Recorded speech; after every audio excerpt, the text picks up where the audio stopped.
Comenzamos esta segunda parte de este segundo tema dedicado a los métodos multivariante. La sesión anterior veíamos una familia de técnicas llamadas técnicas de clasificación, en la cual obteníamos dendrogramas que nos clasificaban las muestras o las especies de acuerdo con su similitud ecológica.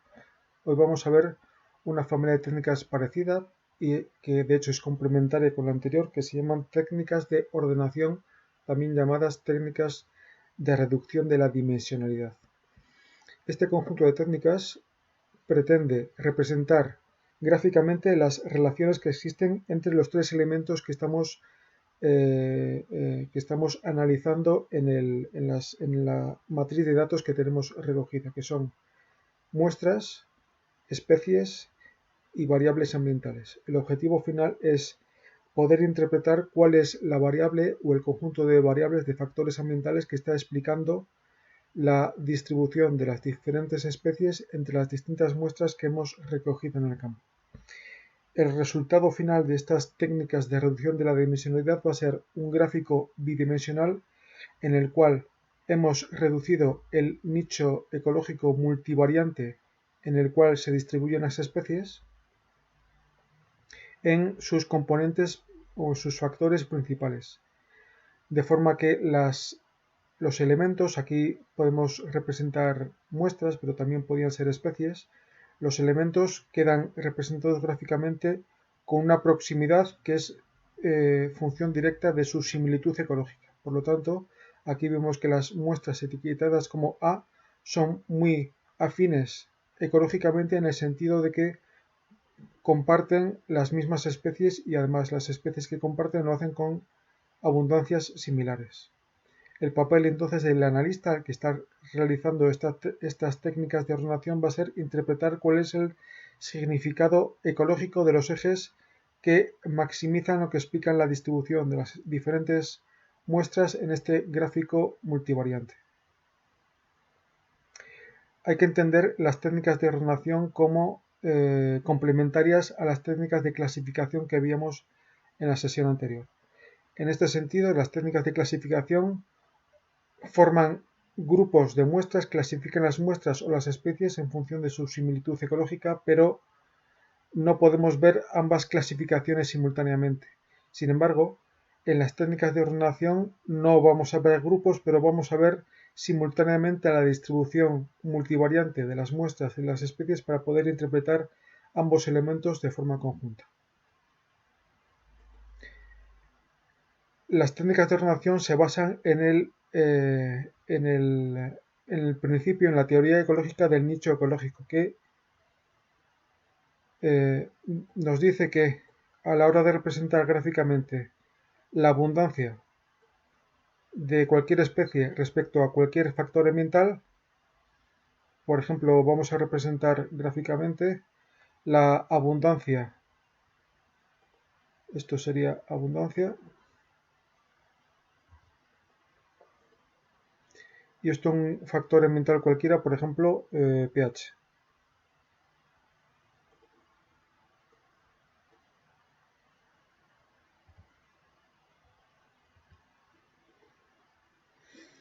Pues bien, la teoría ecológica del nicho predice que al representar gráficamente la abundancia de cualquier taxón respecto a cualquier gradiente ambiental en un ecosistema maduro, voy a obtener una distribución de abundancia de esta forma, que es la famosa campana de Gauss o curva unimedal, también llamada curva de distribución normal.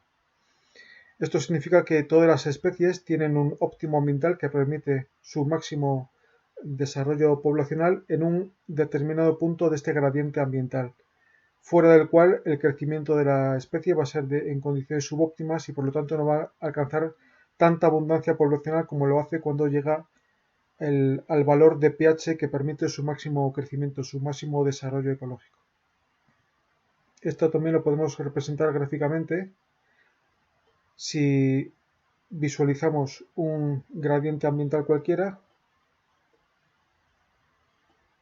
Por ejemplo, para seguir con el mismo caso, el pH.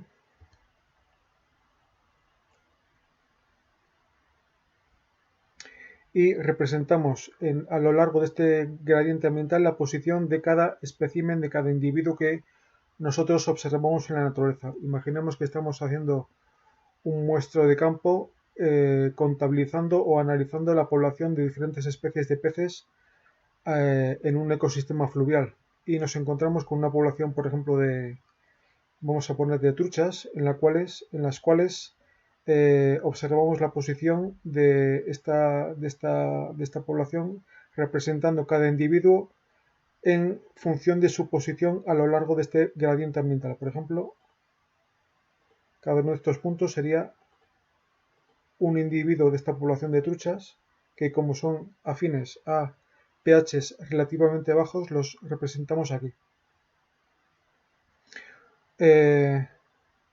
Evidentemente, las poblaciones animales no solo responden a un único factor, responden a un conjunto multivariante de factores ambientales. Si representamos también gráficamente la posición de cada uno de esos individuos de esa población respecto a otro factor ambiental, por ejemplo, la concentración de un nutriente, como podía ser el fósforo, por ejemplo. Este segundo eje sería el fósforo. Pues también podemos representar la posición de cada individuo de esa población a lo largo de ese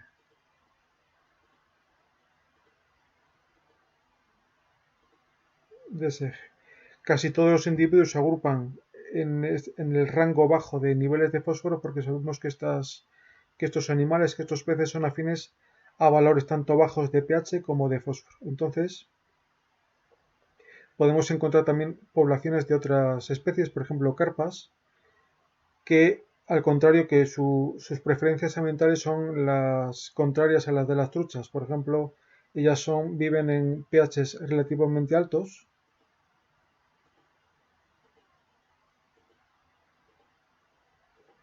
y además les gustan aguas enriquecidas en nutrientes, particularmente de fósforo.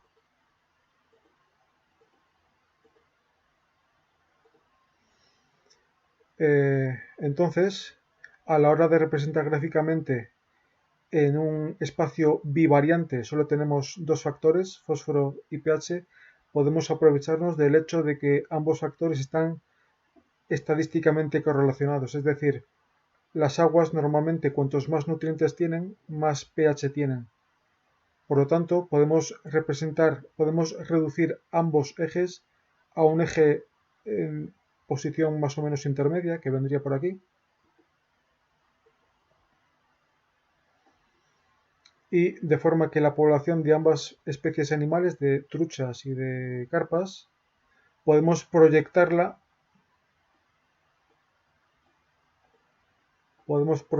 posición de cada individuo a lo largo de este nuevo eje que trata de resumir la información ambiental que me proporcionan los ejes iniciales. Y lo mismo para la otra especie de pez.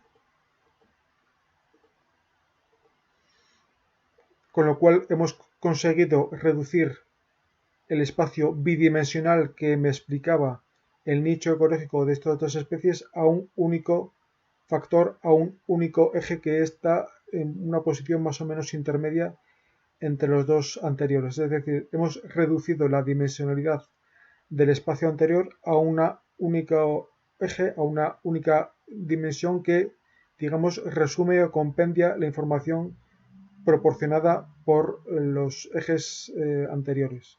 La ventaja de esta técnica es que permite visualizar gráficamente un espacio multidimensional en un espacio de menores dimensiones, pero el inconveniente es que a la hora de reducir esta dimensionalidad perdemos algo de información, evidentemente, porque la proyección matemáticamente nunca es exacta, nunca es perfecta y siempre se pierde un cierto porcentaje de información respecto a las condiciones originales. Este nuevo eje, a su vez, podemos iterar el proceso representándolo en horizontal. Este eje, digamos,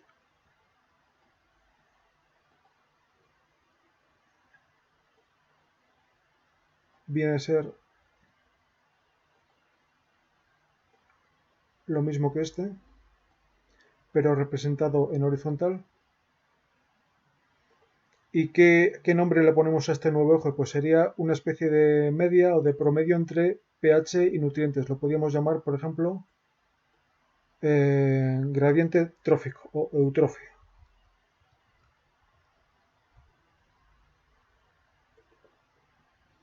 en la cual aparecen ya representados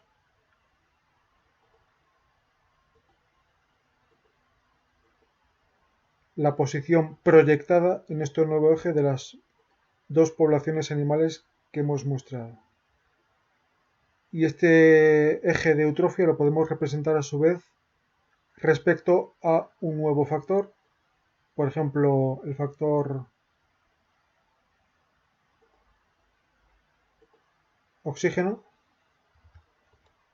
disuelto en el agua, y iteramos el proceso, es decir, volvemos a representar gráficamente la posición de esas poblaciones respecto a estos dos nuevos ejes.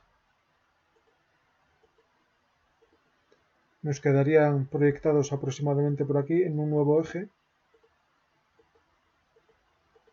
aprovechando también que la eutrofia y el gradiente de oxígeno están a su vez correlacionados linealmente. Y así obtenemos un tercer eje que nos integra la información de los otros tres ejes anteriores: pH, nivel de fósforo y oxígeno. De esta forma, en un proceso iterativo vamos reduciendo el número de ejes hasta obtener los dos, máximo tres ejes más representativos que nos resumen la información ambiental de las poblaciones que estamos estudiando.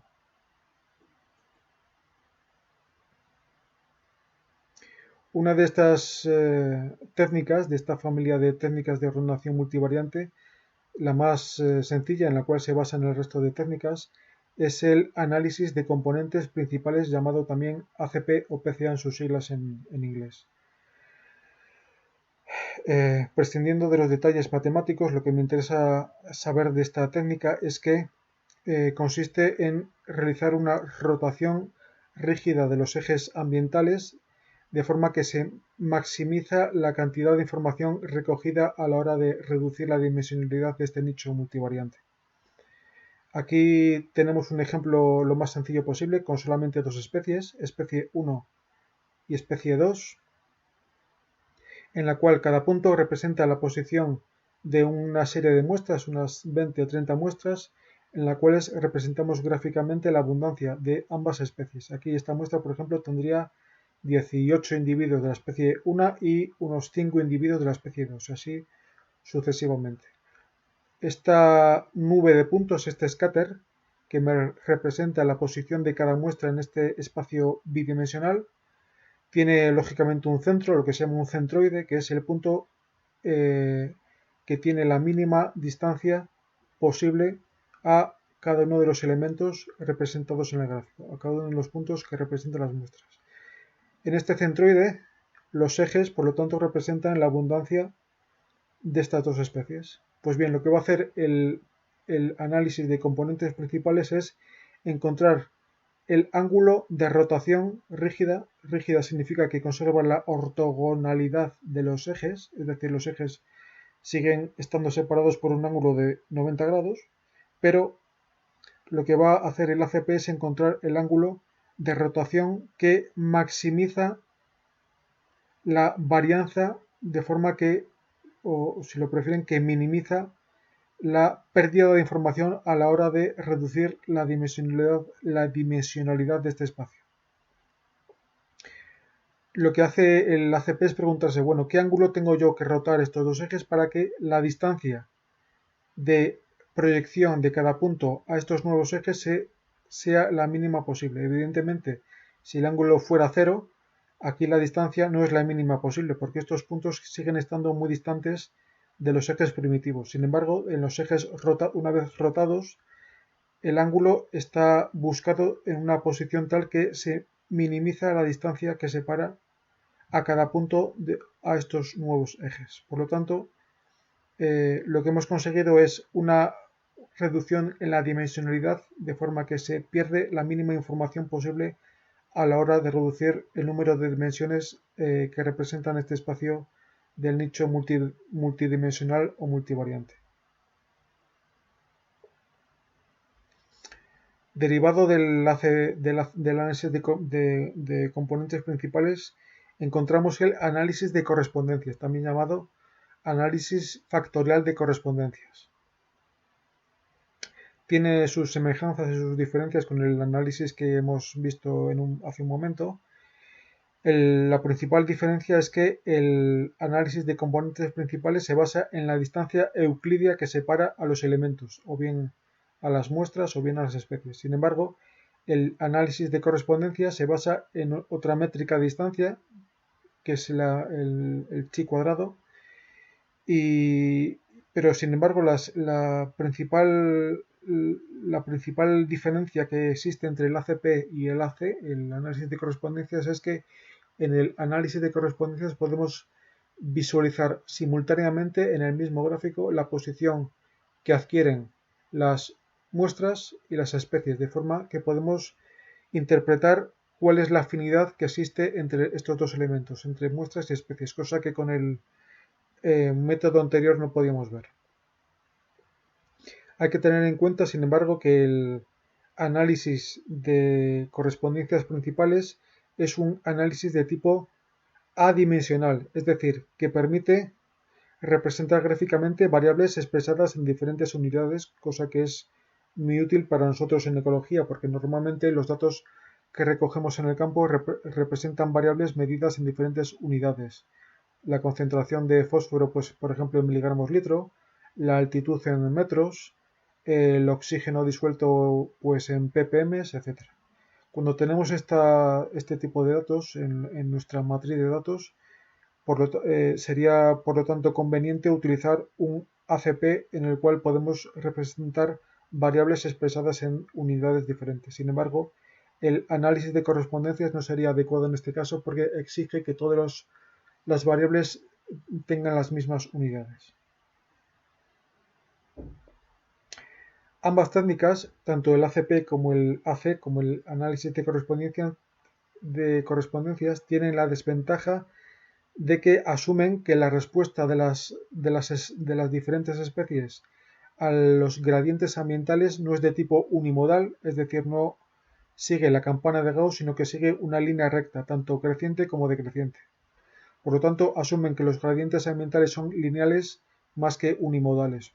Si nuestros datos de campo hemos recogido gradientes ambientales muy amplios, por ejemplo, en estudios de campo que recojan información de áreas de distribución muy amplia, o en experimentos de laboratorio que recojan valores muy diferentes con gradientes muy amplios de cada variable, de cada factor ambiental, no serían las técnicas más adecuadas a la hora de representar esos datos. Cuando intentamos aplicar un análisis de correspondencias a matrices de datos que recogen gradientes ambientales muy altos, tenemos el riesgo de encontrarnos con el efecto arco, que vamos a ver a continuación. Aquí vemos un estudio de campo en el cual se han recogido una serie de especies muestreadas en un total de 11 muestras. Aquí vemos pues datos de cobertura de cada especie vegetal en función de dónde las encontramos, en qué muestras aparecen. Si representamos gráficamente estos datos de abundancia, pues vemos claramente que las distintas especies tienden a adoptar en su curva de abundancia pues lo que veíamos, ¿no? La curva de distribución normal o campana de Gauss. La teoría del nicho ecológico me predice que en ecosistemas maduros las curvas de abundancia van a tender a solaparse lo mínimo posible, de forma que las diferentes especies que me encuentro en estos ambientes se van a tender a repartir ese gradiente ambiental, ese nicho ecológico. Pues bien, si representamos con un ACP la posición de cada una de estas 11 muestras, nosotros, como estamos viendo claramente que hay un gradiente ecológico muy claro, muy evidente, entre la posición de la muestra 1 y la muestra 11, en el sentido de que tienen composiciones florísticas completamente diferentes. Aquí abunda esta especie en marrón y esta especie en amarillo. Sin embargo, aquí en la 11 esas dos especies han desaparecido y han sido sustituidas por otras dos especies, la especie azul y la especie naranja. Nosotros esperaríamos ver en un ACP una ordenación sistemática de esas 11 muestras a lo largo de un único gradiente ambiental. Sin embargo, cuando hacemos un ACP vemos que la posición de estas muestras forma un arco en este espacio bivariante, en este espacio de dos dimensiones, en el cual la muestra 1 y la muestra 11, que nosotros esperaríamos que estuvieran en posiciones opuestas o extremas de estos dos ejes, pues quedan relativamente cercanas. Para evitar este efecto arco se creó una variante del análisis de correspondencias llamado análisis de correspondencia sin tendencia, que evita este efecto arco y que veremos en la parte práctica. El análisis de correspondencias canónicas es una variante del análisis que hemos visto hace un momento, el análisis de correspondencias, en el cual la ventaja que tenemos es que podemos ver simultáneamente los tres elementos que hemos obtenido en el campo, que son especies, muestras y variables ambientales. Es un análisis directo del gradiente, también llamado análisis canónico, porque permite ver precisamente esto, una representación gráfica en la cual vemos las interacciones y las relaciones que existen entre estos tres elementos, especies, muestras y variables ambientales. Vamos a verlo con un ejemplo. Tenemos un estudio de campo en el cual hemos obtenido un total de 180 especies muestradas en 18 puntos, en 18 muestras, y aquí vemos pues una matriz en la cual se nos representan las abundancias en medidas en forma de cobertura de estas 180 especies vegetales. Simultáneamente hemos obtenido en el campo una serie de variables ambientales, en concreto variables químicas de suelo en esas 18 muestras. En concreto hemos medido pH, materia orgánica, nitrógeno, ratio carbono-nitrógeno, fosfatos, óxido de calcio, óxido de potasio. Pues bien, a la hora de representar gráficamente estos datos en un CCA, en un análisis de correspondencias canónicas, vemos simultáneamente estos tres elementos. Los puntos representan las especies, los símbolos representan las muestras donde aparecen estas especies y los vectores representan las variables ambientales que hemos medido. La interpretación gráfica de este resultado es como sigue. Los puntos próximos entre sí representan la posición de especies ecológicamente similares. Aquí vemos que la especie 90 y la especie 2 aparecen próximas. ¿Por qué? Porque tienden a aparecer en el mismo tipo de ambientes, es decir, van a aparecer en la matriz de datos casi siempre en el mismo tipo de muestras. En segundo lugar, vemos que las especies tienden a aparecer cerca de aquellas muestras en las cuales son especialmente abundantes. En tercer lugar, la longitud de los vectores indica su importancia a la hora de explicar la distribución de las diferentes especies entre las distintas muestras. Por lo tanto, aquí vemos cuál es el factor ambiental que más explica la distribución de las diferentes plantas que hemos observado en el campo. Pues claramente el calcio, en segundo lugar la materia orgánica, en tercer lugar el fósforo, etc. En cuarto lugar, tenemos que los vectores señalan o apuntan hacia especies o hacia muestras que por alguna razón se ven claramente influidas por por esa variable, por ese factor. Aquí vemos, por ejemplo, como la materia orgánica está influyendo claramente las muestras de tipo L y además estas especies, la especie 110 y la especie 62. Nosotros, partiendo de nuestro conocimiento ecológico de los datos que hemos obtenido del campo y también de la ecología de las especies de plantas, en este caso que hemos obtenido en el campo, pues podemos interpretar el significado de este resultado.